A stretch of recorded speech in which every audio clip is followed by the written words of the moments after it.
President Zelensky, I'm honored to welcome you back to the White House. We spent an awful lot of time on the telephone as well as on video, but it's good to see you in person again. And we've been in close and frequent communication throughout this conflict from the very beginning, but it's particularly meaningful to talk with one another in person, look each other in the eye, because leadership through this terrible crisis has inspired the Ukrainian people, as you have done, Mr. President, and the American people and the entire world. This visit to Washington, your first trip outside Ukraine since February, comes as President Putin is escalating his attacks, his brutal attacks, targeting critical infrastructure to make life as hard as possible for not only innocent Ukrainians, but children and young children, and everything from orphanages to schools. It's just outrageous what he's doing. And as we've heard, as we head into the new year, it's important for the American people and for the world to hear directly from you, Mr. President, about Ukraine's fight and the need to continue to stand together through 2023. This visit also falls on the 300-day mark of Russia's brutal invasion of Ukraine. 300 days since Putin launched an unprovoked, unjustified, all-out assault on the free people of Ukraine. 300 days of Ukrainian people showing Russia and the world their steel backbone, their love of country, and their unbreakable determination, and I emphasize unbreakable determination, to choose their own path. To Ukrainian people, I say to them all, you have demonstrated, you have shown your strong stand against aggression in the face of the imperial appetites of autocrats who wrongfully believe they might be able to make might right, and they're not able to do it. Thus far, they've stood alone, and but you haven't stood alone. You have had significant help. We've never stand alone. You will never stand alone. When Ukraine's freedom was threatened, the American people, like generations of Americans before us, did not hesitate. The support from all across this country, Americans of every walk of life, Democrats and Republicans alike, had the resources and to rebound and resounding united way to provide unequivocal and unbending support for Ukraine. Because we understand in our bones that Ukraine's fight is part of something much bigger. The American people know that if we stand by in the face of such blatant attacks on liberty and democracy and the core principles of sovereignty and territorial integrity, the world would surely face worse consequences. And as I said, when Putin rolled his tanks into Ukraine in February, American people are prepared to have us stand up to bullies, stand up for freedom. That's who we are as Americans, and that's exactly what we've done. Even before the invasion began and Putin threatened Ukraine by building up his forces, we helped make sure Ukraine would be prepared to defend itself, even before they crossed into Ukraine. We provided a steady stream of defensive weapons, including air defense systems and artillery, ammunition, and so much more. And we've not done it alone.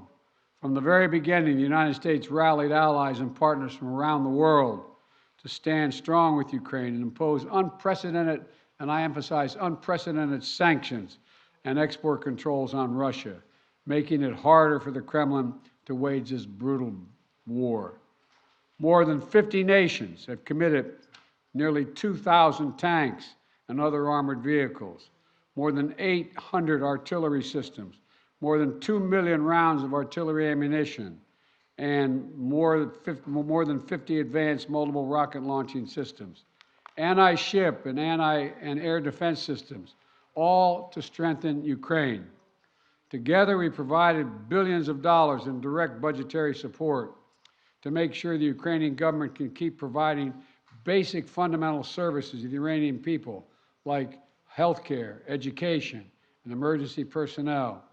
This includes another $2 billion that in direct budget support from the American people that the World Bank distributed earlier this week. We provided humanitarian assistance to help the millions of Ukrainians who have been forced to flee their homes because of Putin's inhumane, brutal war.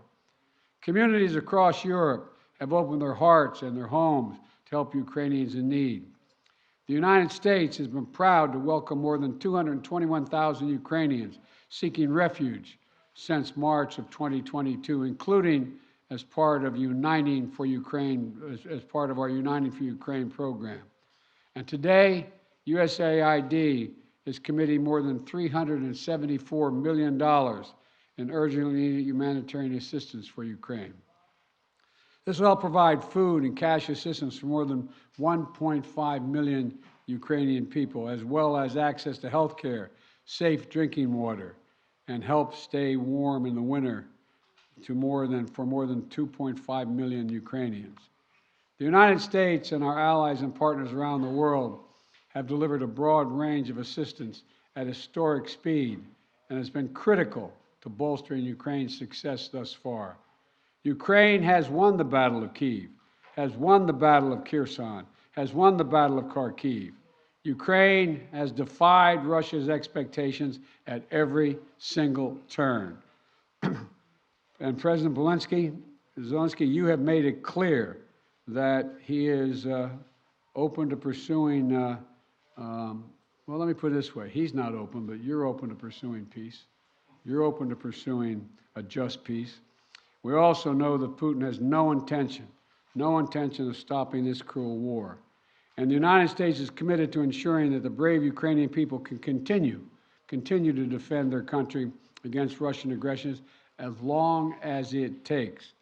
And I want to thank the members of Congress for their broad bipartisan support to Ukraine. And I look forward to signing the omnibus bill soon, which includes $45 billion in additional funding for Ukraine. I'll also sign into law the National Defense Authorization Act, which includes authorities to make it easier for the Department of Defense to procure critical munitions and defense materials for Ukraine and other key materials to strengthen our national security. Today, I'm announcing the next tranche of our security assistance to Ukraine.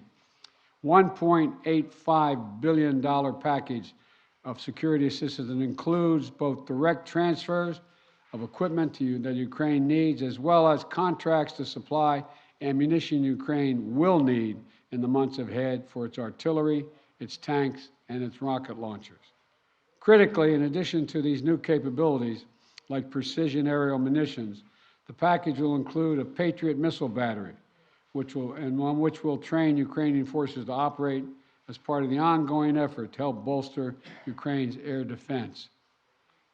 It's going to take some time to complete the necessary training, but the Patriot battery will be another critical asset for Ukraine as it defends itself against Russian aggression. Altogether, today's new security assistance with humanitarian funding amounts to $2.2 billion in additional support for the Ukrainian people.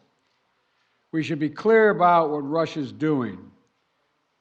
It is purposefully attacking Ukraine's critical infrastructure, destroying the systems that provide heat and light to the Ukrainian people during the coldest, darkest part of the year. Russia is using winter as a weapon, freezing people, starving people, cutting them off from one another. It's the latest example of the outrageous atrocities the Russian forces are committing against innocent Ukrainian civilians, children, and their families. And the United States is working together with our allies and partners to provide critical equipment to help Ukraine make emergency repairs to their power transmission systems and strengthen the stability of Ukraine's grid in the face of Russia's targeted attacks. We're also working to hold Russia accountable, including efforts in Congress that will make it easier to seek justice for Russia's war crimes in Ukraine. Let me close with this. Tonight is the fourth night of Hanukkah, a time when Jewish people around the world, President Zelensky and many of the families among them, honor the timeless miracle, the small band of warriors fighting for their values and their freedom against a much larger foe, and how they endured and how they overcame. How the flame of faith, with only enough oil for one day, burned brightly for 8 days. A story of survival and resilience that reminds us that the coldest days of the year, that light will always prevail over darkness, and hope drives away despair. And that the human spirit is unconquerable as long as there are good people willing to do what is right. This year has brought so much needless suffering and loss to the Ukrainian people. But I want you to know, President Zelensky, I want you to know that all the people of Ukraine to know as well. The American people have been with you every step of the way, and we will stay with you. We will stay with you for as long as it takes. What you're doing, what you've achieved, it matters not just to Ukraine, but to the entire world. And together, I have no doubt we'll keep the flame of liberty burning bright, and the light will remain and prevail over the darkness. Thank you for being here, Mr. President. We're going to stand with you.